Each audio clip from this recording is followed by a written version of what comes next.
மிதுன ராசிக்கு குரு பகவான் இப்போது 12ஆம் இடத்திற்கு வந்திருக்கார். இதுக்கு முன்னாடி அவர் இருந்தது 11ஆம் இடம். 11ஆம் இடத்தை லாபஸ்தானம்னு சொல்லுவோம். அப்போது முன்னாடி இருந்த இடம் நல்லா இருந்தது. இப்போ ஒரு மாறக்கூடிய இடத்த விரயஸ்தானம்னு சொல்கிறோம். அப்போது இந்த விரயஸ்தானம் சொல்லக்கூடியது செலவை குறிக்கக்கூடியதாக இருக்கிறது. பணப்பிரச்சனை ஏற்படுமோ, கடன் வாங்க வேண்டிய சூழ்நிலை வருமோ, இருக்கக்கூடிய சொத்தை இழந்து விடுவோமோ அப்படின்ற எண்ணம் நிறைய பேருக்கு ஏற்படுகிறது.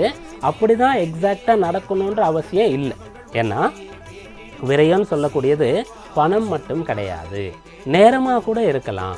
நம்முடைய உழைப்பு கூட சில சமயத்தில் வீண் போகும் இல்லையா, பாடுபட்டும் கூட பலன் இல்லாமல் போயிடுச்சுன்னு சொல்லுவோம் இல்லையா.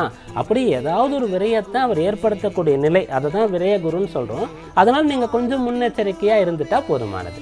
எதை செய்வதாக இருந்தாலும் நன்றாக திட்டமிட்டு இந்த செயல் நமக்கு பலனை தருமா, இப்படிப்பட்ட துறையில் சேர்ந்து படிக்க ஆர்வம் இருக்குது, விருப்பம் இருக்குது, ஆனால் நம்மளால் அதை படிக்க முடியுமா, இந்த வேலைக்கு போகணுன்ற எண்ணம் இருக்குது, அந்த வேலை கொடுக்கப்பட்டாலும் கூட செய்ய முடியுமா, இப்படிப்பட்ட ஒரு தொழிலில் ஆர்வம் இருக்குது, ஆனால் அதுக்குள்ளே எவ்வளோ விஷயங்கள் இருக்கிறது, அதை நம்மளால் நிர்வாகம் செய்ய முடியுமா, இப்படியாக நீங்கள் சிந்தித்து கொள்ளணும். வெளிநாடு போகணுன்ற எண்ணம் இருந்தாலும் கூட நீங்கள் இப்படியாக அதையெல்லாம் சிந்திக்கணும். எவ்வளோ ப்ளஸ் இருக்குது, எவ்வளோ மைனஸ் இருக்குது, இதில் பாதகம் ஏற்பட வாய்ப்பு இருக்கா, நஷ்டம் வர வாய்ப்பு இருக்கான்னு நீங்கள் செய்ய வேண்டிய முக்கியமான பெரிய விஷயங்களை சிந்தித்து அதன் பிறகு செய்யும்போது விரயகுரு உங்களுக்கு பெரிய விரயத்தை ஏற்படுத்தாது. ஆனால் நீங்கள் வழக்கமாக அன்றாடம் செய்யக்கூடிய பணிகளை சிந்தித்து கொண்டு இருக்கணும்னு அவசியம் இல்லை.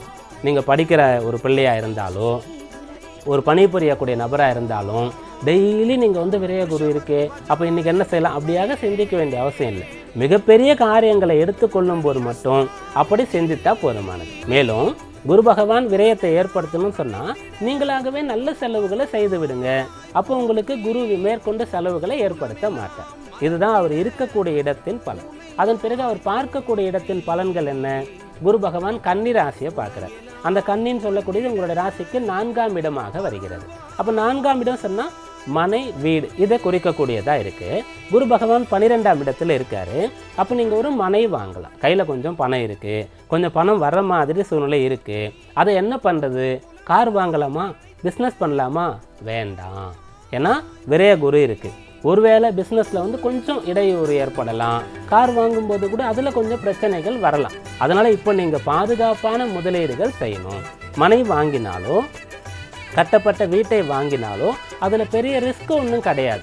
இப்போ நீங்கள் அனுபவிக்கலைன்னு சொன்னாலும் கூட எதிர்காலத்தில் அதை அனுபவிக்க போகிறீங்க. அதனால் உங்களுடைய முதலீடுகளை இது போல் செய்யுங்க. அடுத்ததாக குரு பகவான் விருச்சிக ராசியை பார்க்குறார். அது உங்களுடைய 6ஆம் இடமாக வருகிறது. அதனால் உத்தியோக ரீதியாக அலுவலகத்தில் ஏதாவது ஒரு பிரச்சனை அல்லது வியாபாரத்தில் ஏதாவது ஒரு பிரச்சனை, வழக்கு தொடுக்கலாமா, கேஸ் போடலாமா அப்படின்னா கொஞ்சம் சிந்தனை பண்ணுங்க. அதுக்குள்ளே போகாதீங்க. முதல்ல விட்டு கொடுத்து சரி போட்டோம் அப்படின்னு விட்டுடலாமா அப்படின்னு பாருங்கள். அப்படி விட முடியாத பெரிய விஷயமா இருந்தால் அடுத்து என்ன? இந்த விட்டு கொடுக்கறதுக்கும் வழக்கு தொடுக்கிறதுக்கும் நடுவில் ஏதாவது இருக்கா? சமரசமாக போக முடியுமா? பஞ்சாயத்து எடுபடுமா? பஞ்சாயத்துன்னு சொல்லும்போது நேரடியாக 2 நபர்கள் பேசிக்கொள்ளலாம், கூட பெரியவர்களை வைத்துக்கொண்டு. அதற்கு ஒருத்தர்கிட்ட போயிட்டு அவர் நடுவில் இருந்து உங்களுக்கு செலவுகளை ஏற்படுத்துகிற மாதிரி செய்துவிடக்கூடாது. இப்படியாக நீங்கள் சிந்திக்கும் போது வழக்கு, வம்பு, கடன் பிரச்சனை போன்ற விஷயங்கள் ஏற்படாது. 6ஆம் இடத்தை பார்க்கறதுனால இதெல்லாம் உங்களுக்கு சரியாகும். அதுபோல் கடன் வாங்கக்கூடிய நிலை இருந்தால் நீங்கள் அந்த கடன் கூட மனை வாங்கிறதுக்கு, வீடு வாங்கிறதுக்கு, வீடு கட்டுறதுக்குன்னு சொல்லி நல்ல விஷயங்களுக்காக கடன் வாங்கும்போது உங்களுக்கு அந்த கடன் உருப்படியாக இருக்கும். ஏன்னா குரு பகவான் 6ஆம் இடத்தை பார்க்குறாரு, பிரச்சனையை தீர்க்கணும். அதே சமயத்தில் நீங்கள் கடன் கேட்டால் கிடைக்கும். அதன் பிறகு குரு பகவான் மகர ராசியை பார்க்கிறார். அது உங்களுடைய ராசிக்கு அஷ்டமஸ்தானமாக இருக்கின்றது. அதனால் உங்களுடைய ராசிக்கு விரயத்தில் குரு இருந்த போதும் கூட 6ஆம் இடத்தையும் 8ஆம் இடத்தையும் பார்த்து துன்பங்களை குறைக்கின்றார். கெட்ட வழியில் சில சமயத்தில் நம்முடைய மனதானது போயிடும். குதிரைக்கு கடிவாளம் கட்டுவது போல கட்ட வேண்டியது நம்முடைய பொறுப்பாக இருக்கும். மனதை கட்டுப்படுத்த வேண்டியது சில இடத்துல நமக்கு மிக மிக அவசியமாக இருக்கும். அது எந்த இடன்றதை நீங்கள் ஞாபகம் வைத்து கொள்ளணும்.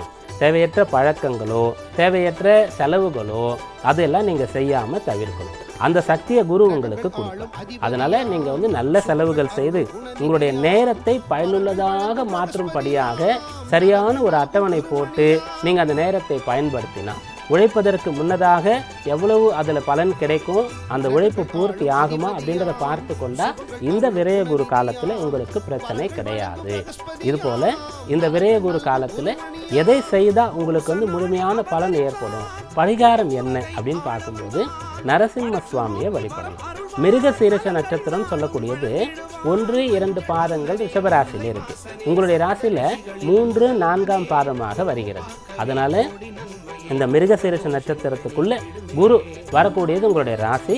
இப்போ அந்த ரிஷபத்தில் இருக்கும்போதும் அதில் கடைசியாக வருவார். நரசிம்ம சுவாமி வழிபாடு செய்யும்போது எதிர்மறையான எண்ணங்கள் தேவையற்ற செலவுகள் வராமல், தேவையற்ற பிரச்சனை ஏற்படாமல் உங்களை சுகமாக வைத்து கொள்ளக்கூடிய ஒரு சக்தியாக அது இருக்கும். அதனால் நரசிம்ம சுவாமி வழிபாட்டை தொடர்ச்சியாக நீங்கள் செய்து கொண்டு வரலாம்.